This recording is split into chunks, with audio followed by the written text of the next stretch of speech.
Okay, today we're joined by a special athlete out of Valley and also for Hong Kong. It's Chloe Chan. Hello, Chloe. How are you? Hi, Grant. How are you doing? Great. Thank you. Welcome to episode 9 of the Horse of Course, the Valley podcast. It's great to have you with us. Just thought we'd catch up a little bit about what's been happening for you personally. Yeah. Especially with COVID and everything like that. How's it affecting training with the Hong Kong 7 squad and just your daily life? What does a normal day look like these days for you? So basically, we're still training full time at the moment, considering COVID still. But we've got some like social distancing rules. For example, like in the canteen, we can only sit one per table. But we're still training normally. So we train Monday, Tuesday, Thursday, Friday, and it's full time, so 8 to 3 usually. So we usually start the day off with gym, especially now because the gym, like all the athletes are allocated different times. So for us rugby, we're usually the earliest bunch, which is 7:45, which is so early. But we're lucky to have the gym with us. So we usually start our gym at 7:45 for like an hour and a half or so. And then we have a pitch session, usually for an hour and a half again. And then we'll have lunch. And then usually a skill block after lunch or just a meeting with the coach, one-on-one meetings or a group meeting. And then, that's usually our daily life. But for me, I'm actually injured at the moment. So I dislocated my shoulder last week. No way. How did you do that? So we were literally just training and I put my arm out and then it literally popped out and got back in. Yeah, it's quite bad, but I'm getting a surgery next week, which is really intense. But no, so for me, I'm still doing gym, but I'm mostly just watching them train and doing some analyze work. So yeah. Goodness me. Well, that's quite serious, isn't it? So yeah. Well, when was the last actual rugby that you played? A game or tournament or anything like that? Oh, it would actually probably be Grand Champs. When was that? End of Feb? Was it end of Feb or beginning of March? Yeah, so that was probably the last proper game I played. Sevens was probably, like last year. The qualifiers. That was probably the last actual tournament for us.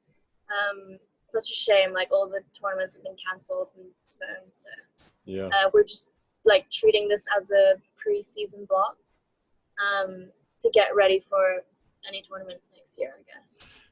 Yeah, well, that's the next question, isn't it? What is next? I guess it's the question no one really knows. Was there anything kind of planned or working towards until recently? Yeah, so I think for us, our next target, a big one is obviously the repecharge next year in June for the Olympics. So hopefully that will be going on in June next year.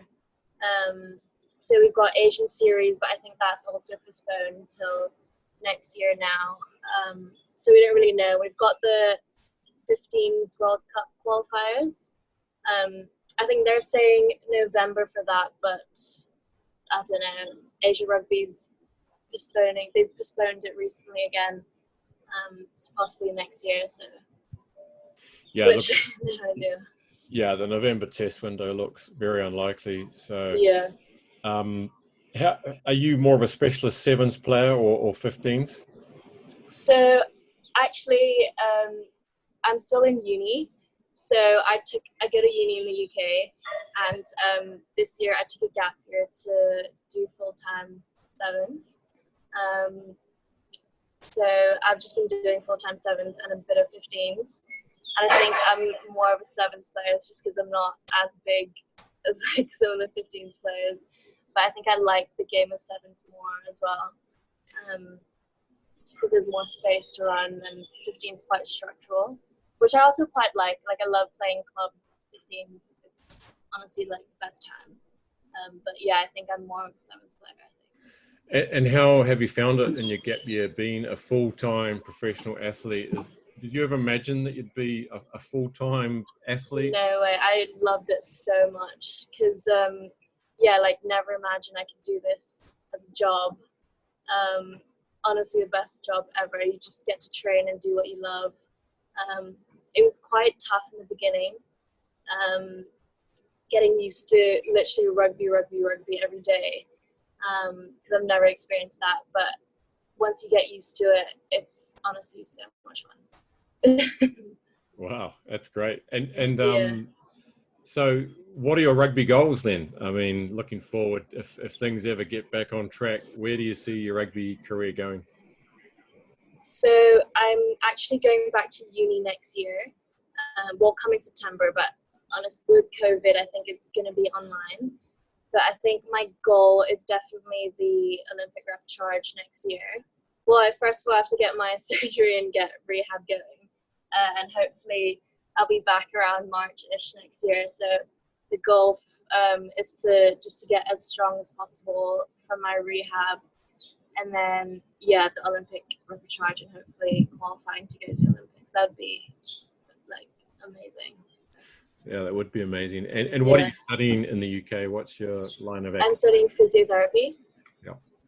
So I've got 1 more year of that, and then, yeah, I'll be qualified to be a physio. So. Okay, that's cool. And for those that don't know you, and that includes me, really, Yeah. how long have you been with Valley, and what age were you when you got into rugby? How did you get into rugby? So I started playing rugby when I was 14. So that's, I guess, quite late for some youth. Like, some of my teammates have been playing since they were really, really young. But I started playing when I was 14. Our school had a team and all my friends were in it. So they were like, oh, why don't you try rugby? Because I used to be a tennis player. So playing a team sport was quite different for me. But I thought I'd give it a try, and it was really fun. So I started off with GB Pirates, just because I live in Discovery Bay. And then as I got to, I think I was 16 when I joined Valley, because Sam, Sam Scott, she was my national age grade coach at the time, and she told me to come join Valley, so I thought I would join. And honestly, the team environment has been amazing there. And I played my first Grand Champs when I was 17, I think. First time, like, in a senior squad at Valley. And that was honestly the best game probably I played for Valley. I was super young, and there was such a big crowd in his Grand Champs final. And it was so crazy.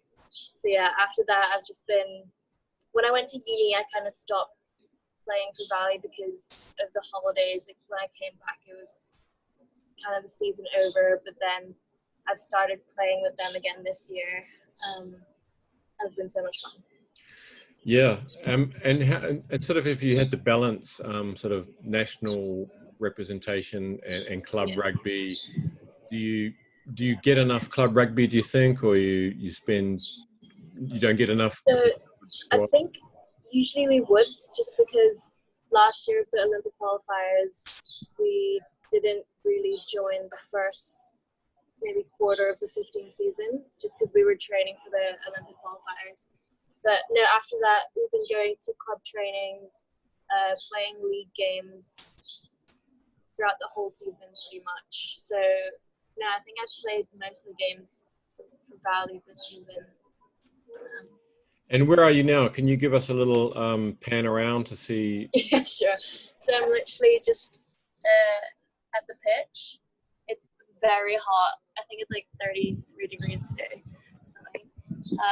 But so I'm just like on the steps, and then that's where the pitch is. And you can see there, yeah, there's like the gym. And this is where we usually train every day. That's at the Sports Institute, right? Sports Institute, yeah. Okay.